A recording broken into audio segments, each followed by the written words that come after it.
भारत आदिवासी party के हमारे यहाँ के आमदार विधायक प्रत्याशी अरविंद जी वलवई, मैं आप सब की तरफ से, राजस्थान की धरती की तरफ से और मेरे संसदीय क्षेत्र की तरफ से आपको और इस पंडाल में बैठे हुए हमारे समस्त भाई बहन की तरफ से शुभकामना देता हूं और डरने की जरूरत नहीं है आपको, यह मैं आपको हौसला देता हूं। हमारे बीच में मेरे साथी राजस्थान के आमदार भाई उमेश जी, भारत आदिवासी पार्टी के, साथ ही मंच पे विराजमान समस्त पार्टी पदाधिकारी, हमारे उनके माता जी, उनके पत्नी मेरी हमारी माता तुल्य, साथ ही उनका पूरा परिवार और इस पंडाल में विराजमान हमारी माताएं, बहनें, नारी शक्ति, युवा, बड़े बुजुर्ग। मैं मेरी बात को शुरू करने से पहले हम जो बैठे उससे आगे या उनको कहे कि हमसे ऊपर हमने उन महापुरुषों को तस्वीरों को लगाया है और उनको ये कार्यक्रम शुरू करने से पहले इनको नमन किया है, इनको याद किया है। अगर ये तस्वीरों में जो महापुरुष है वो नहीं होते तो शायद ये देश आजाद नहीं हुआ होता और हमको इस तरह अधिकार नहीं मिले होते और आज हम चुनाव नहीं लड़ते। मैं इन समस्त महापुरुषों का नमन करना चाहूंगा जिन्होंने अपना खून पसीना बहा के अंग्रेजों से, राजा रजवाड़ों से, मुगलों से लड़ाई लड़ी और हमारे जल जंगल जमीन के अधिकारों की रक्षा की और उन अंग्रेजों को यहां से भगाया, सामंतवादी शासन खत्म किया, मुगलों की तानाशाही खत्म की। उन्हीं से मुझे याद आता है कि जब इस देश को आजाद कराया था संविधान निर्माताओं ने, मेरे क्या है, मैं खुद जब खासदार बना, मैं आमदार था और ये आमदार खासदार मेरे लिए शुरुआत में जब एक बार एमएलए बना था, मैं सेकंड बार एमएलए बन के तीसरी बार एमपी बना हूं। तो जब मैं आया था यहाँ पर तो हमने कहा था, पुलिस प्रशासन के लोग थे, कई जनों को पता नहीं था और वो भी कह रहे थे आप आमदार हो। मैंने कहा क्या होता है आमदार, क्योंकि मुझे नहीं पता था ये आमदार बोलते हैं।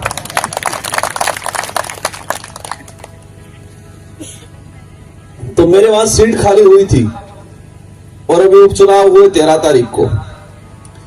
पूरी सरकार ने दम झोंक दिया था, मोदी से लगा के, हमारे भजनलाल जी से लगा के, सब ने अपनी अपनी टीम भेज के पूरा दमखम झोंक दिया था और उनके सामने हम मजबूती से डटे थे, इसलिए हमारा गला बैठ गया जोरदार। तबीयत खराब थी लेकिन एक इच्छा हुई थी कि महाराष्ट्र में हमारे भाई, हमारे वरिष्ठ एक हौसला रखा है। यह पर आर्थिक राजधानी कहा जाता है, यहाँ पर पैसों के दम पे चुनाव लड़ते हैं और उसके बीच में विचारों की ताकत के साथ वो चुनाव मैदान में उतरे हैं। तो हमने विचार किया था हम उनके साथ जाएंगे। मैं मेरी बात शुरू करना चाहूंगा तो मैं उन महापुरुषों को याद कर रहा था। ये देश लोकतांत्रिक है, इसमें जनता का राज है। जनता हर 5 साल में अपना नेता चुनती है और वो वोट से चुनती है और वो गुप्त मतदान होता है ताकि किसी का दबाव नहीं रहे। हमारे इस लोकतंत्र की खूबसूरती है कि 18 साल से ऊपर वाला व्यक्ति अपनी इच्छा, अपने विवेक से अपना मत दे, अपना बेस्ट उम्मीदवार को चयन करे। ये अधिकार हमारे देश के संविधान निर्माताओं ने हमको दिया है। एक पत्नी भी अपने पति को नहीं बताती है, एक बेटा भी अपने बाप को नहीं बताएगा कि मैं कहां वोट दे रहा हूं। हालांकि चर्चा में जरूर कर देगा मैं वहां वोट देने जाऊंगा, लेकिन इतना गुप्त मतदान होता है कि प्रत्येक 18 साल के व्यक्ति को अपना अधिकार है कि अपनी इच्छा के अनुरूप अपना मत दे। यह अधिकार किसने दिया? इन संविधान निर्माताओं ने दिया। ये जो महापुरुष है उन्होंने दिया अपने लड़ झगड़ के। देश आजाद हुआ, उन्होंने कल्पना की देश आजाद तो हो गया, अब इस देश को कैसे चलाएंगे, इस देश को कैसे चलाएंगे। तो उन्होंने विचार किया कि जनता अपना नेता चुनेगी और जनता वोट देके चुन के भेजेगी। आजादी के बाद फिर हुआ, पार्टियां बनी। पार्टियां पहले होता है सिलेक्शन और फिर होता है इलेक्शन। दोनों लोकतांत्रिक तरीके से होना चाहिए था, लेकिन धीरे धीरे हमारे देश के अंदर सिलेक्शन मतलब टिकट का, जो ऊपर से दी जाती है, हाईकमान से दी जाती है। कांग्रेस की बात करो, बीजेपी की बात करो, शिवसेना की बात करो या किसी भी पार्टी की बात करो, टिकट कौन देता है? हाईकमान देता है। ऊपर से थोपी जाती है, ऊपर से दी जाती है, परिवारवाद को दी जाती है, एक जो है पीढ़ी दर पीढ़ी उसको दी जाती है। तो क्या रजवाड़ी शासन व्यवस्था और लोकतंत्र में कोई अंतर रह रहा है? जिसकी लाठी उसकी भैंस, ये कहावत है। लेकिन महाराष्ट्र में हम देख रहे हैं कि एक विशेष परिवार जो ताकतवर है, जिसके पास पैसा है, उसको टिकट दिया जाता है। वो सिलेक्शन प्रणाली ये लोकतांत्रिक रही क्या या फिर तानाशाही रही है? बताओ आप मुझे। आप खुद विचार करना कि सिलेक्शन प्रणाली मतलब टिकट का सिलेक्शन करना, उम्मीदवार का चयन करना, वो तानाशाही हो गई, वो मनमर्जी वाली हो गई, वो धन बल वाली हो गई, बाहुबल वाली हो गई। वहां लोकतंत्र खतरे में हो गया। वो लोकतांत्रिक व्यवस्था रही क्या? नहीं रही।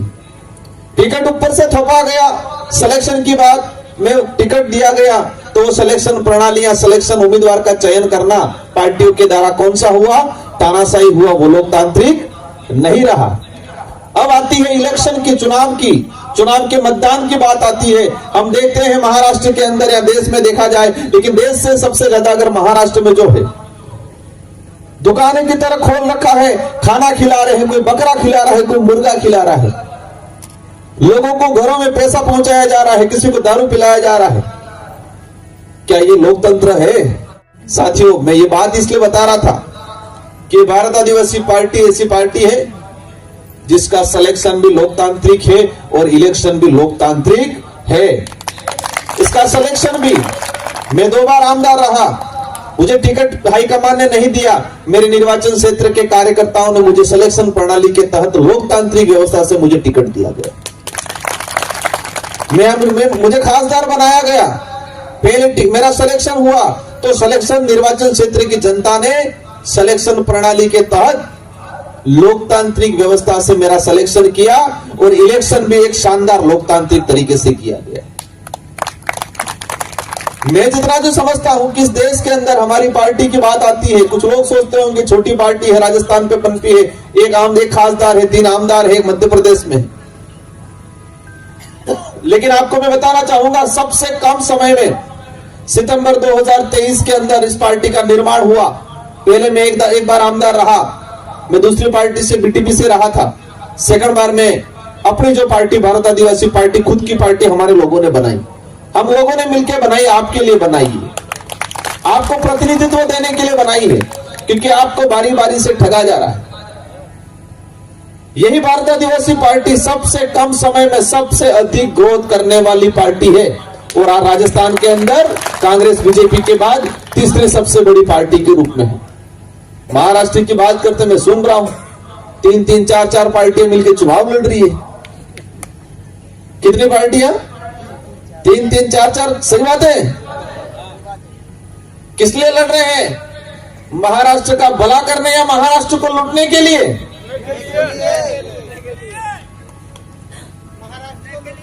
3-3, 4-4 पार्टियां मिलकर चुनाव लड़ रही है। वो क्या इस देश का भला करने के लिए, लोकतंत्र बचाने के लिए, संविधान को इंप्लीमेंट करने के लिए लड़ रही है या फिर महाराष्ट्र को लूटने के लिए लड़ रही है? वो आपको तय करना है। मैं ये सवाल आप पे छोड़ रहा हूं। हम आए तब हमारे अरविंद जी वल्लभ साहब मेरे पिता तुल्य हैं, वो कंफ्यूज हो रहे थे कि खासदार आए हैं, आमदार आए हैं, लोग कम हुए, वो बोल नहीं पा रहे थे। हम समझ गए थे उनकी भावना, लेकिन मैं मन ही मन हंस रहा था कि क्रांति कुछ लोग करते हैं, वो संख्या में नहीं होते। आंदोलन करने वाले, शुरुआत करने वाले गिने चुने होते हैं। देश की आजादी की बात करें, बिरसा मुंडा जी को लेते हैं, भीमराव अम्बेडकर जी को लेते हैं, तात्या जी को लेते हैं, तात्या टोपे को लेते हैं, भगत सिंह को लेते हैं, गिने चुने लोग। क्रांति शुरुआत वो करते हैं और उसी में आप लोगों की गिनती होगी। महाराष्ट्र के अंदर आपने हौसला रखा है। इनके पास भी कड़े कड़े ऑफर थे। आज जिस तरह से हमारी महाराष्ट्र नंदुरबार नवापुर की जनता के पास ऑफर आ रहे हैं, आजा इधर एक बोतल दे रहा हूं, ये करके लालच दे रहे होंगे, इधर आजा उनके साथ वालों को लालच दे रहे होंगे। इनके पास भी ऑफर थे कि आप चुनाव मत लड़ो, आपको इतना पैसा दे देंगे। लेकिन उन्होंने कहा कि परिणाम क्या रहे उसकी चिंता नहीं है, लेकिन तुम्हारे पास पैसा है, मेरे पास विचार है, देखते हैं विचारों की लड़ाई आगे रहेगी या पैसों की लड़ाई। चिंता नहीं करने की। मैं हंस रहा था क्योंकि हमने भी जब शुरुआत की, एक आमदार एक खासदार आए हैं, लेकिन जब हम शुरुआत कर रहे थे तो लोग हम पे हंसते थे कि उनके आगे पीछे कुछ नहीं है। हमारे पास एक वार्ड पंच भी नहीं था, एक सरपंच भी नहीं था, लेकिन हौसला जोरदार था, अंदर जुनून जोरदार था, दमखम के साथ मैदान में उतरे और आज स्थिति यह बना दी है कि वहां कांग्रेस और बीजेपी दोनों एक होकर चुनाव लड़ती है। कई बार ये स्थिति बना रही। हमारे में ताकत नहीं है, हम कोई ताकतवर नहीं, हम बलशाली नहीं है, हम धनवान नहीं है, लेकिन हमने इस देश को समझा है, इस देश के इतिहास को समझा है, इस देश के संविधान की ताकत को समझा है। इस लोकतंत्र में बहुत बड़ी ताकत है। ये जो वोट है, ये वोट करोड़ों अरबों का है, उसकी ताकत को समझा और हमने जनता को समझाया। ये वोट दारू पैसों में बिक देने वाला वोट नहीं है, ये वोट ही आपके भविष्य का निर्माण करेगा।